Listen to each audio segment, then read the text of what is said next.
وحده لا شريك له وأشهد أن سيدنا ونبينا محمدا عبده ورسوله من لا نبي بعده اللهم صل وسلم على سيدنا محمد مفتاح باب رحمة الله عدد ما في علم الله صلاة وسلاما دائمين بدوام ملك الله وعلى آله وصحبه اللهم رب اشرح لي صدري ويسر لي أمري واحلل عقدة من لساني يفقه قولي سبحانك لا علم لنا إلا ما علمتنا إنك أنت العليم الحكيم اللهم ارزقنا فهم النبيين وحفظ المرسلين وإلهام الملائكة المقربين اللهم أغننا بالعلم وزينا بالحلم وأكرمنا بالتقوى وجملنا بالعافية لا حول ولا قوة إلا بالله العلي العظيم والحمد لله رب العالمين نوينا التعلم والتعليم والتذكر والتذكير والنفع والانتفاع والإفادة والاستفادة والحث على التمسك بكتاب الله تعالى وسنة رسوله والدعاء إلى الهدى والدلالة على الخير ابتغاء وجه الله ومرضاته وقربه وثوابه سبحانه وتعالى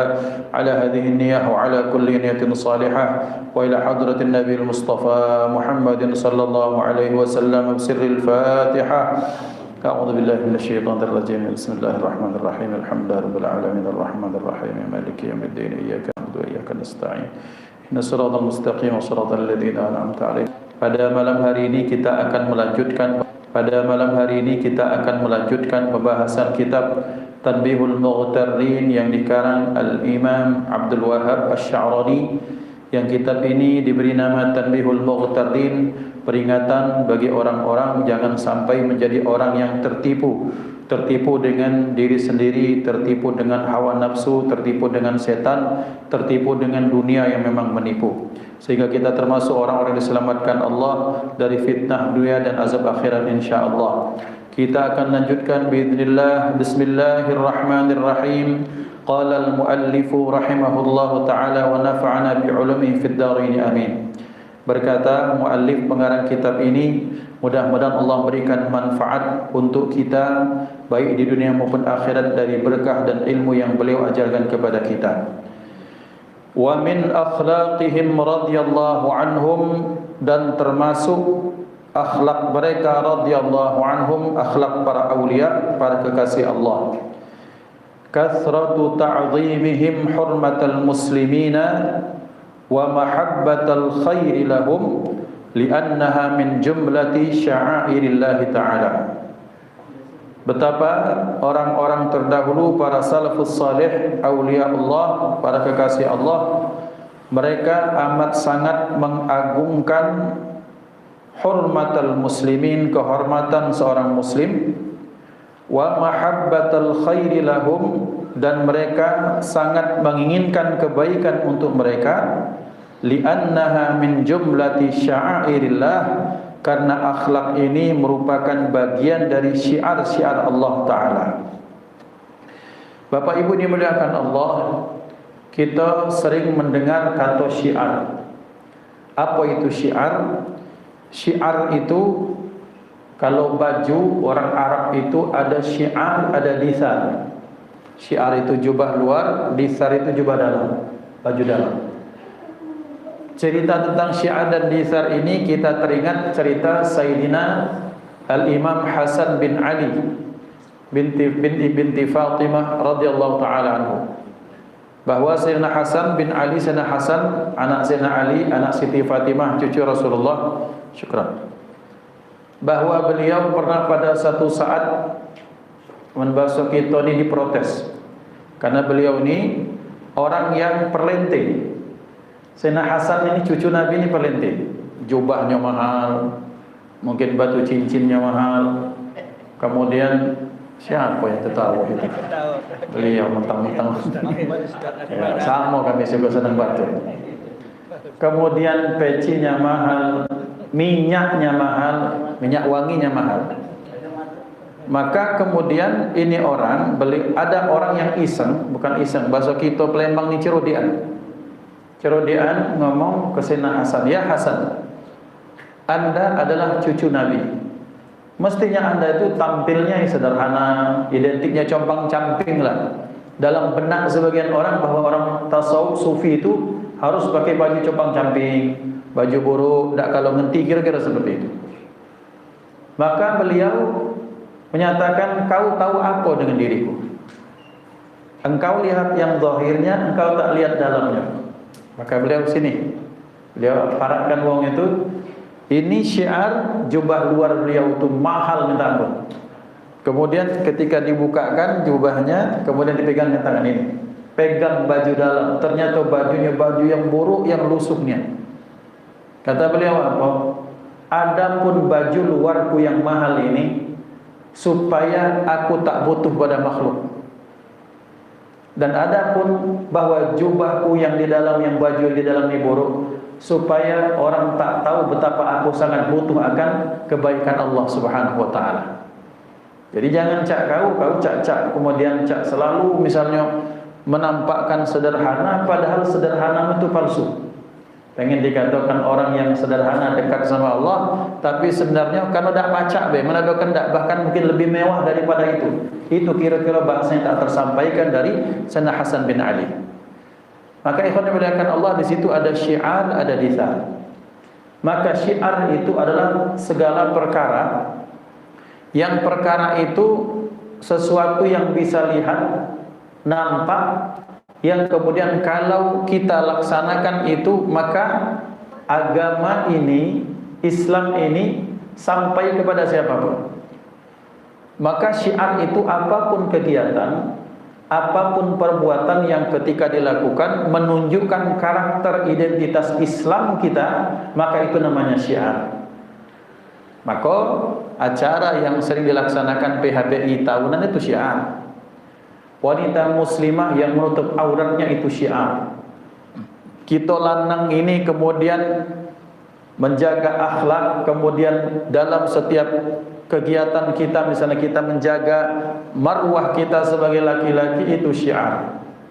Maka ikhwan yang dimuliakan Allah Subhanahu wa taala, berarti orang yang ketika dia menjaga kehormatan seorang muslim, kemudian menginginkan kebaikan untuk mereka, itu adalah syiar. Syiar apa?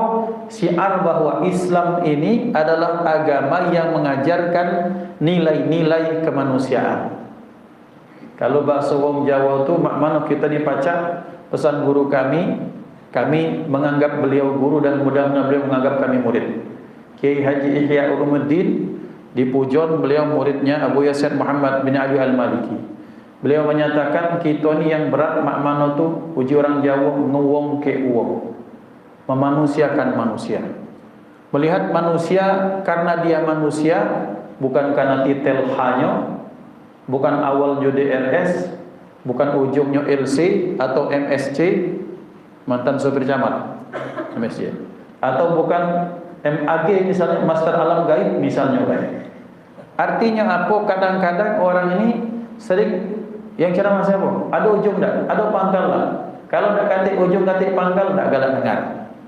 Nah ini aib kekurangan kita rata-rata seperti itu. Maka ikhwan dimuliakan Allah Subhanahu wa taala, ketika kita melihat manusia karena manusianya, maka kita akan menghormati mereka karena nilai-nilai kemanusiaannya. Selama dia masih menjaga harkat martabatnya sebagai manusia, kita hormat. Kemudian yang kedua, tak cukup dengan itu, kita menginginkan kebaikan untuk mereka. Nah ini perkatakan Syekhna Imam Abdul Wahab Asy-Sya'rani menyatakan bahwa aslafun as-salihun, para salafun as-salih, para aulia, para kekasih Allah itu memandang manusia dengan manusianya, bukan karena titel, bukan karena jabatan, bukan karena harta, bukan karena suku, bukan karena agama. Pendek kata, karena mereka adalah ciptaan Allah, maka mereka melihat bahwa itu adalah makhluknya Allah, wajib dihormati. Nah, ikhwan dimuliakan Allah Subhanahu wa taala, betapa ternyata kemudian kita melihat banyak sekali dalam kehidupan, kita lihat betapa orang-orang yang dalam persepsinya dia sudah menghormati manusia, tapi ternyata pada kenyataannya dia menghormati titel-titel atau bungkus-bungkus yang membungkus manusia. Apa bungkus itu? Sama suku kita hormat, suku lain kita tidak hormat. Wong mana? Mendulu tu, kamu ni wong Ulu, kami ni wong Ilir. Wong Ilir ni biasanya banyak bangsawan. Sementara wong Ulu tu, wong Ulu orang Nah, misal kami di dusun. Maka buang wudhu itu identik ketertinggalan, sehingga kalau acara tak dipandang, tak diajak, kira-kira seperti itu. Nah, kalau kita masih melihat bungkus-bungkus seperti ini, maka biasanya kita akan menjadi orang yang eksklusif, menjadi orang yang dia ini belum pantas dengan aku, dia ini belum level dengan aku, sehingga kita menganggap diri kita lebih, kemudian yang lain kurang. Na'udzubillah. Maka para aulia Allah, mereka menghormati kehormatan orang muslim lebih daripada segalanya. Kita pernah bahas kata hormat. Hormatun itu artinya nilai-nilai yang ketika seseorang lakukan itu, maka dia terhormat sebagai manusia. Terhormatnya kita sebagai manusia manakala kita menjaga adab, nilai kemanusiaan kita akan hormat. Tapi ketika sebagai manusia kita mengkhianati nilai kemanusiaan, maka disitulah dikatakan Allah, bahkan kadang-kadang banyak di antara manusia yang dia itu jauh lebih rendah daripada hewan, na'udzubillah. Yang kedua, akhlak salafun as-salih, para awliya Allah, kekasih Allah itu apa? Mahabbatal khairi lahum li'annaha min jumlati sya'airillahi ta'ala. Yang berikutnya, mereka sangat menginginkan kebaikan untuk manusia itu, karena memang itulah merupakan kebaikan dari Allah, syiar daripada Allah. Ikhwah dimuliakan Allah Subhanahu wa taala. Ada kalanya orang-orang yang masih menganggap orang lain punya kekurangan, maka dia akan menganggap orang memandangnya itu dengan pandangan merendahkan. Tetapi lihat bagaimana para aulia, para ulama, karena mereka mewarisi Nabi Muhammad SAW, mereka memandang orang lain itu dengan pandangan kasih sayang, pandangan rahmah. Maka kita kenal ada istilah ainur rahmah. Ainur rahmah itu artinya pandangan kasih sayang. Jadi ada orang yang melihat kemaksiatan mereka benci, sehingga kemudian yang dia benci bukan perbuatannya, bahkan pelakunya dibenci. Tetapi para kekasih Allah memandangnya, ya Allah, kesian wong itu. Ngapo dia dalam kondisi di mana imannya mungkin lagi lemah, kemudian dia kemudian termasuk dalam lembah kenistaan. Maka keluarlah, muncullah doa-doa yang baik untuk mereka. Tidak sibuk mengutuk, tapi kita sibuk untuk membenahi, memberikan solusi, bahkan mendoakan.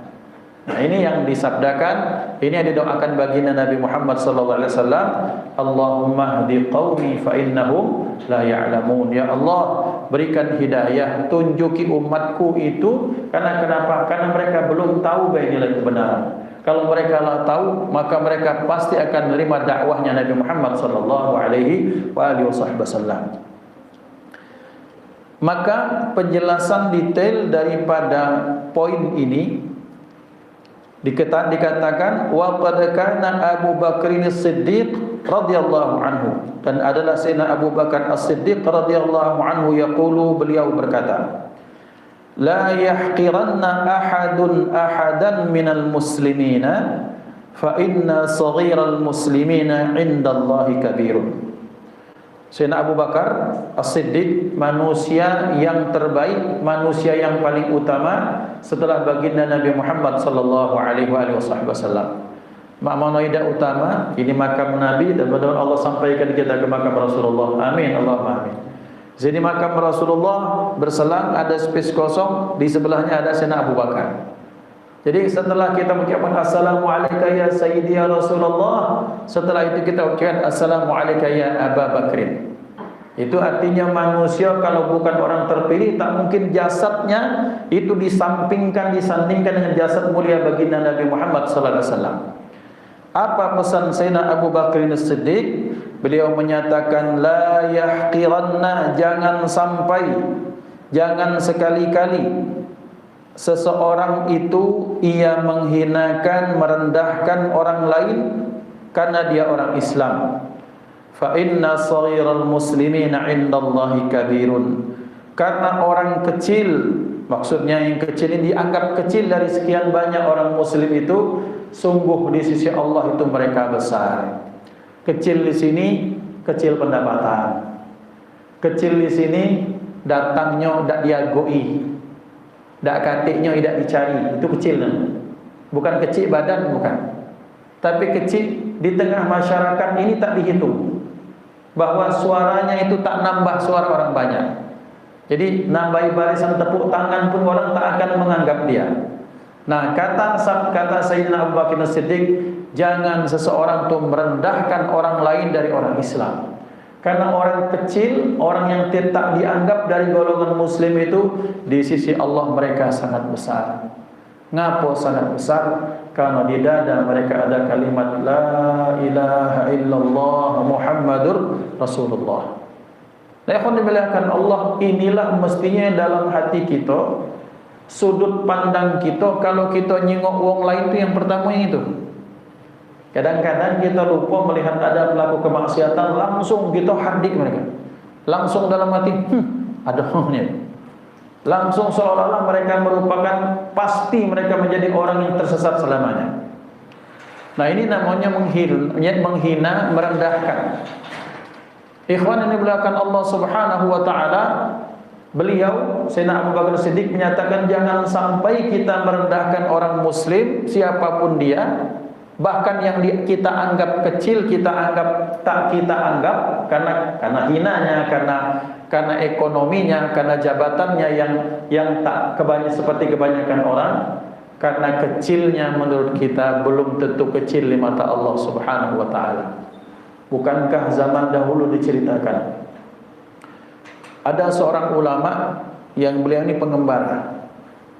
Kemudian ketika beliau datang, saat itu Madinah sedang kekeringan. Istisqa lah mereka. Beliau pun ikut istisqa. Kemudian padahal semuanya katanya sudah taubat, sudah apa, sudah. Kemudian sampai satu saat beliau itu menginap di Masjid Nabawi. Kemudian beliau ketika sedang sholat, terdengar ada wong dan sujud itu. Ya Allah, dalam bahasa Arab, ini mereka umatmu ya Allah telah istisqa kepadamu. Ngapa belum kau turunkan hujan? Tolong turun hujan ya Allah, jangan buat mereka kecewa.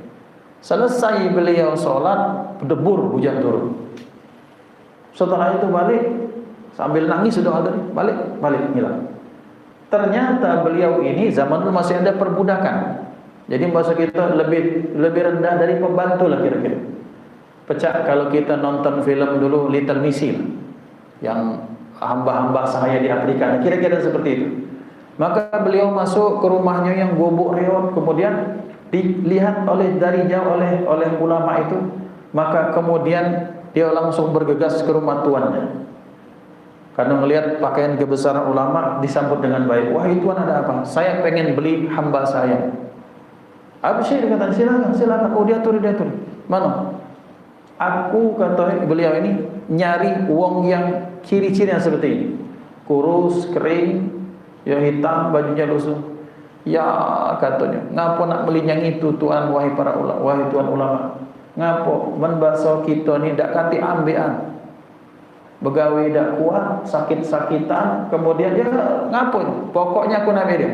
Maka dibayar dengan harga, kemudian dipanggil, dimerdekakan orang tersebut. Maka kemudian ditemuilah. Silakan, apa hajat tuan? Tolong. Apa amalanmu sampai kemudian penduduk Madinah istisqa sampai 3 hari tak turun-turun hujan. Tapi ketika kemudian engkau berdoa, maka kemudian itu diijabah Allah, turun hujan. Beliau nangis. Akhirnya ya Allah, ngapa ketahuan ini? Maka dalam satu riwayat dia melari ke diri, besoknya tak pacak ditemui lagi. Dalam riwayat yang lain, kemudian dalam satu versi dia berdoa kepada Allah untuk minta dimatikan karena rahasia kewaliannya sudah terbongkar. Nah, ikhwan dimuliakan Allah Subhanahu wa taala. Yang seperti ini kan banyak di dusun kita, di kampung kita, di wilayah kita, di daerah kita. Cuman karena kekasih ini kan tidak pakai gelar. Yang ngangkatnya bukan manusia, yang ngangkatnya Allah. Kemudian mereka terpilih ini, martabat ini tak diumumkan. Misalnya diumumkan ngapa? Ada pejabat atau pejabat PLT misalnya, ketahuan gitu yang ngangkatnya gubernur, diumumkan, masuk media massa. Kalau kekasih Allah tak diumumkan kepada orang awam, yang tahunya para malaikat, yang tahunya adalah mereka para kasih Allah. sehingga wujud mereka bisa berwujud karyawan di kantor, bisa berwujud pedagang di pasar, bisa berwujud ustaz yang ceramah, bisa berwujud makmum yang terus tak pernah galak jadi imam, bisa berwujud kemudian dia adalah orang-orang yang tua, yang orang yang sudah usianya sudah senja, dan bisa jadi dia adalah wanita-wanita yang ada di rumah masing-masing. Kita tak tahu itu. Maka Al-Imam Ali Zainal Abidin menyatakan, jangan remehkan manusia, jangan-jangan yang kau remehkan itu adalah kekasih Allah Subhanahu wa taala. Lau aqsama 'ala Allahi la abarrahu, yang kalau dia bersumpah atas nama Allah, pasti Allah akan tunaikan sumpahnya itu. Nah, ngeri kita dengan yang lain. Maka ikhwan yang dimuliakan Allah, jabatan kita, kemudian wawasan kita, ilmu kita tentang dunia, atau mungkin status kita di masyarakat, bukan menjadi standar bahwa orang tersebut bisa hina atau mulia. Kita ini tak kata legitimasi untuk menyatakan, oh ini orang baik, ini orang baik. Yang tahu itu kan Allah. Berarti apa kewajiban kita? Kewajiban kita menghormati mereka karena mereka adalah makhluk Allah. Wabil khusus kalau dia muslim, kita menghormati mereka karena mereka adalah orang yang sama-sama ada kalimat Allah dalam hatinya. Di dalam hatinya ada Nabi Muhammad sallallahu alaihi wasallam. Karena mereka dalam hatinya ada suratul Fatihah. Dalam diri mereka terpaut doa-doa kita setiap hari Jumat, Allahumma ighfir lil muslimina wal muslimat. Tiap Jumat didoakan, tapi pas bertemu tak seteguran, tak sinkron antara doa dengan kenyataan. Kita ini kan sering tiap mukmin kita, Allahumma ighfir lil muslimin muslimat, ya Allah ampuni kaum muslimin muslimat, amin aja gitu. Tapi aminnya kita tak sesuai dalam kehidupan sehari-hari. Yang ini kita karena CS kita senyum, kemudian kada ada CS maka kita lenggang kangkung baik. Maka ta'zim, menghormati atau mengagungkan kehormatan muslim itu merupakan syiar atau ciri-ciri orang-orang yang menjadi kekasih Allah Subhanahu wa taala. Kemudian dan adalah Sayyidina Abdullah ibni Abbas, beliau sering ngomong seperti ini, afdalul hasanati ikramul jalisi, sebaik-baik seutama-utamanya kebaikan, ikramul jalisi, engkau memuliakan teman dudukmu. Kita ni kan kadang-kadang ada bergesah, pokoknya kita yang bergesah, yang lain tu dengar baik. Ada wong limo yang kita ajak dua berbesar, yang lain karena bukan mungkin lagi reuni, mungkin dia tak sebeduit kita mungkin, atau dia menurut kita ni pintar, dia tu biasa-biasa baik, tak kita ajak berkesan, pokoknya jadi ubat nyamuk baik. Maka sementara Sayyidina Abdullah bin Abbas menyatakan, kebaikan yang paling utama adalah engkau memuliakan siapa teman dudukmu saat itu, siapapun dia. Kemudian diceritakan wa kana yanzuru ilal ka'bati, kemudian beliau memandang Ka'bah, ya Rabb, sampaikan kami semuanya di depan Ka'bahmu ya Allah. Wa yaqulu, dan ia berkata, innallaha harramaki wa syarrafaki wa karramaki wal mu'minu a'zamu hurmatan indallahi ta'ala minki. Sayyidina Abdullah bin Abbas ini omongannya agak bahaya beliau. Ngomong, wahai Ka'bah, sesungguhnya Allah lah yang memuliakanmu, Allah yang berikan keagungan kepadamu. Tapi kau tahu tak Ka'bah, bahwa seorang muslim itu jauh lebih utama dibandingkan engkau wahai Ka'bah. Nah ikhwan dimuliakan Allah, ini yang ngomong Sayyidina Abdullah bin Abbas. Sayyidina Abdullah bin Abbas ini pamannya Nabi, berarti Sayyidina Abdullah merupakan sepupunya Nabi.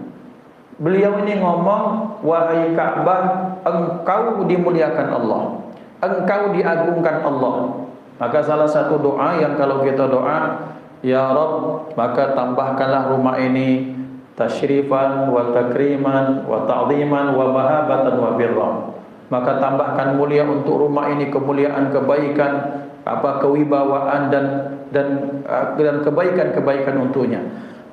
Tapi ternyata Sayyidina Abdullah bin Abbas menyatakan bahwa sementara seorang mukmin itu jauh lebih luar biasa kehormatannya di sisi Allah dibandingkan dengan engkau wahai Ka'bah.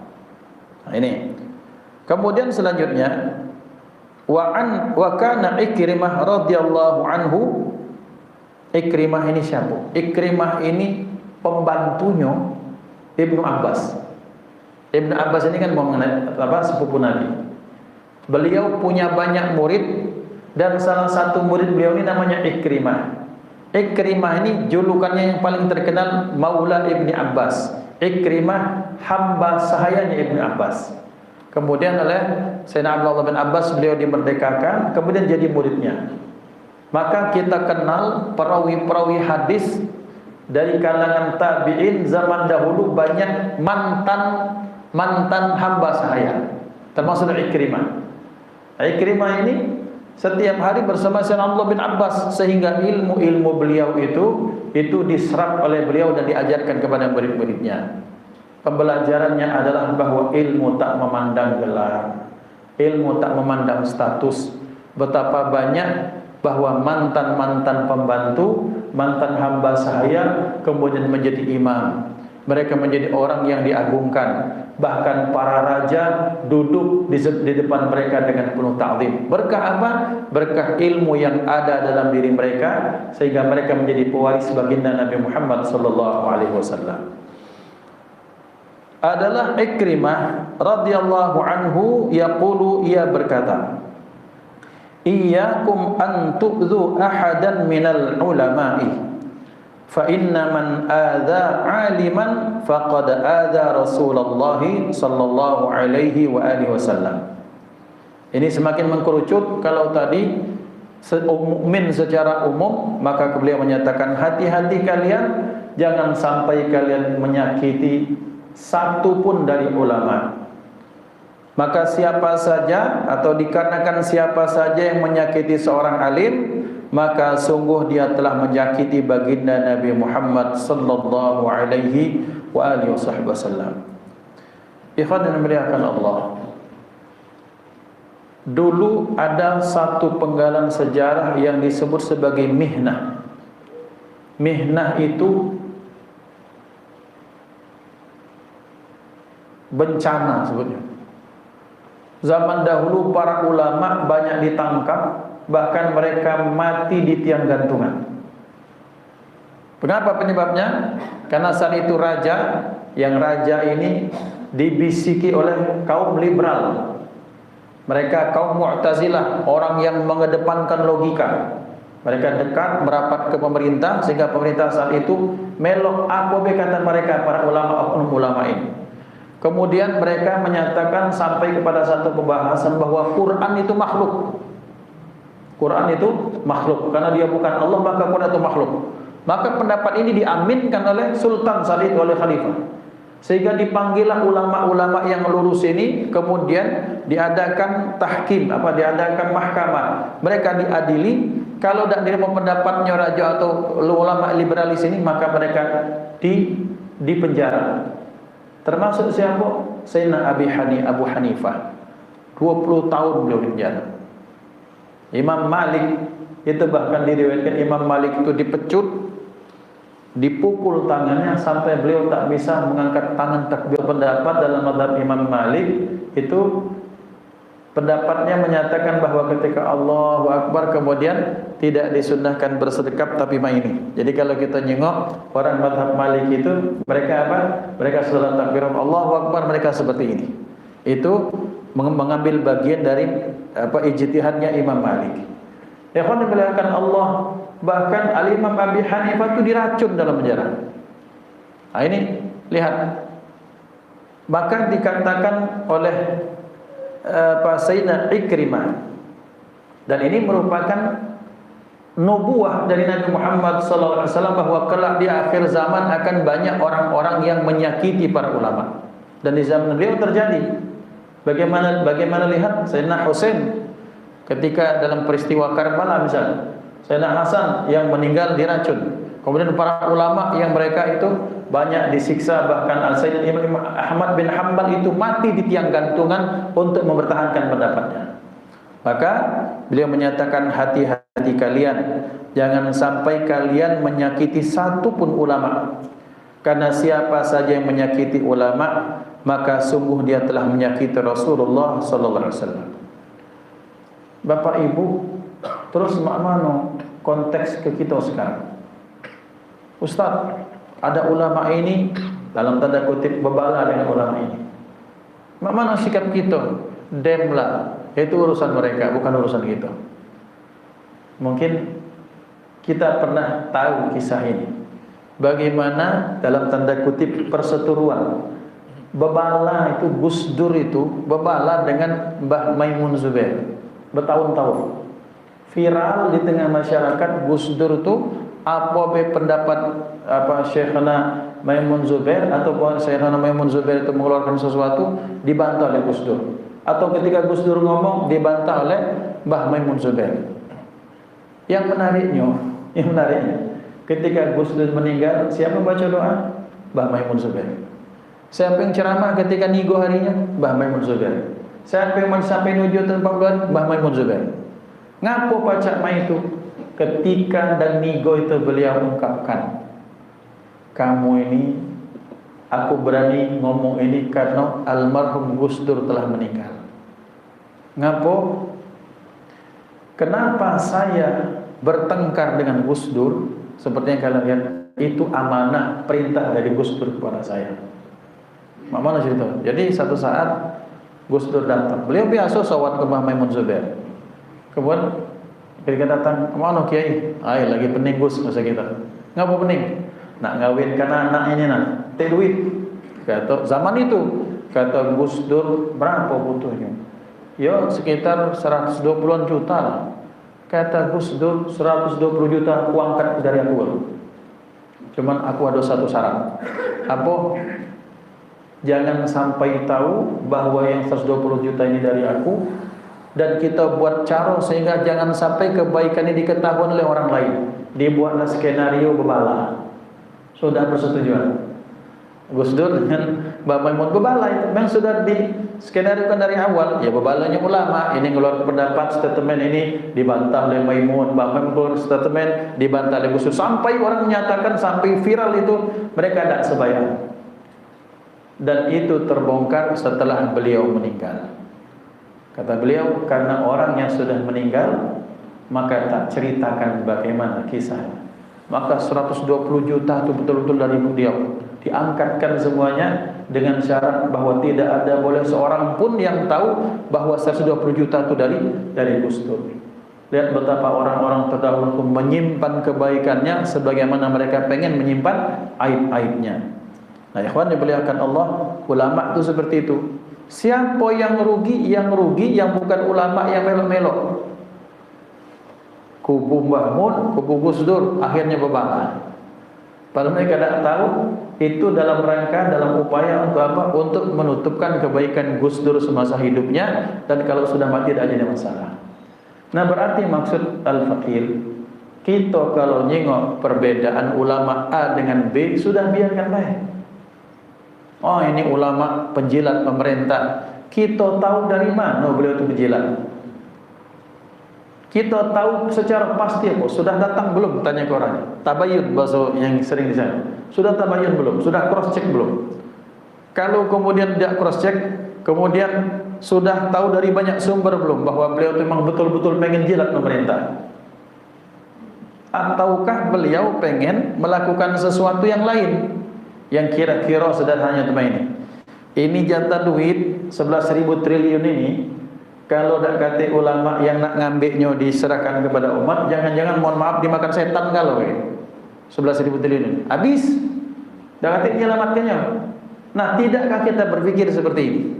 Langsung disebut, oh ulama su, ulama dunia, ulama buruk. Karena itu pernah terjadi kepada kami. Bukan orang mengatakan aku, bukan. Dia ngajak makan, terus ngomong, Ustaz, Fulan bin Fulan itu kok milih jadi wakil presiden, dah sebelah tua, dah ulama masuk segala macam. Astagfirullah, saya bilang, ente hati-hati.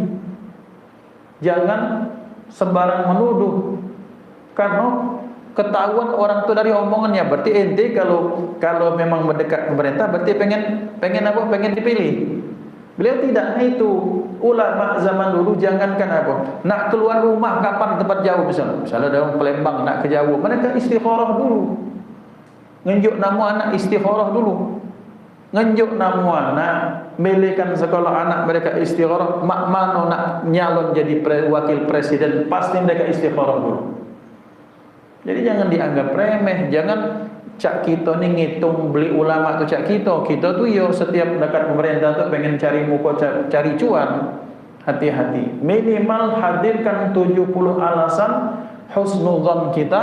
Lah 70 alasan husnuzon lah habis, baru silakan suuzon. Kalau belum baca 70 berarti jangan nak suuzon. Sementara ada ulama yang lain yang kemudian memprotes, ngapain anda mendekat dengan pemerintah, tentunya nanti akan sistem segala macam, melok kagak melok arah mereka, warna mereka. Itu kan urusan ulama dengan ulama. Kita ni urusan orang awam, apa tugas kita? Husnuzan bahwa beliau memang sedang menjalankan perannya masing-masing. Yang mendekat ke pemerintah bukan mendekat, tapi menyelamatkan umat. Jangan sampai oknum pemerintah ini punya kebijakan yang semena-mena kepada rakyat. Ustaz itu sudah semena-mena oknumnya, dikawal ulama be semena-mena, mana tidak dikawal? Kan baik itu cara berpikir. Kemudian kenapa ada yang tidak setuju? Ya sudah, itu kan bagian dari ijtihad. Kaget kalau omongan kita, kemudian kita menuduh fulan bin fulan ulama itu dengan tuduhan yang buruk. Takutnya sebagaimana dikatakan para ulama, daging darah mereka beracun. Kaget tuduhan itu balik ke kita. Hati kita digelapkan Allah, hati kita dikeraskan Allah, kita dijauhkan dari Allah, na'udzubillah. Karena apa? Karena kualat, karena kita sudah menyakiti ulama, na'udzubillah, thumma na'udzubillah. Mengapa? Dengan orang Islam mukmin saja kita harus punya menghormati mereka, apalagi terhadap ulama, tentunya kehormatan mereka lebih daripada itu. Kemudian selanjutnya sebagai penutup, wa kana Abu Hurairah radhiyallahu anhu yaqul, adalah Sayyidina Abu Hurairah radhiyallahu anhu berkata, al-mu'minu, orang beriman itu, akramu 'alallahi ta'ala min ba'dil malaikatil ladina indahu. Mukmin itu, bahkan mukmin itu di sisi Allah lebih mulia dibandingkan sebagian malaikat yang ada di sisinya Allah Subhanahu wa taala. Ikhwan yang dimuliakan Allah, maksudnya bagaimana? Maksudnya adalah bahwa orang yang beriman itu betul-betul mulia. Kita ni kadang-kadang ngomong, Ustaz, kita ni kalah dibandingkan malaikat. Belum tentu. Di sebagian malaikat, bahkan manusia yang betul-betul beriman, bahkan bisa di sisi Allah ya. Artinya di sisi Allah cuma Allah yang tahu, bukan gitu. Di sisi Allah itu sebagian besar malaikat bahkan kalah mulianya dibandingkan orang mukmin yang taat. Itu artinya apa? Itu artinya berarti kalau Allah memuliakan orang beriman, ngapo kita nak merendah-rendahkan. Nah ini ikhwan yang dimuliakan Allah, kembali kepada pembahasan bahwa kita mencontoh akhlak orang-orang salaf, akhlak orang-orang tua kita, akhlak kiai-kiai guru-guru kita, akhlak baginda Nabi Muhammad sallallahu alaihi wasallam, yaitu menghormati atau mengta'zimi, mengagungkan kehormatan seorang muslim dan mencintai kebaikan untuk mereka, karena ini merupakan bagian dari ajaran Islam. Hadanallah wa iyyakum ajma'in, usikum wa nafsi bittaqwallah. Mudah-mudahan manfaat. Kita tutup dengan sama-sama baca hamdalah, alhamdulillahirabbil alamin. Assalamualaikum warahmatullahi wabarakatuh.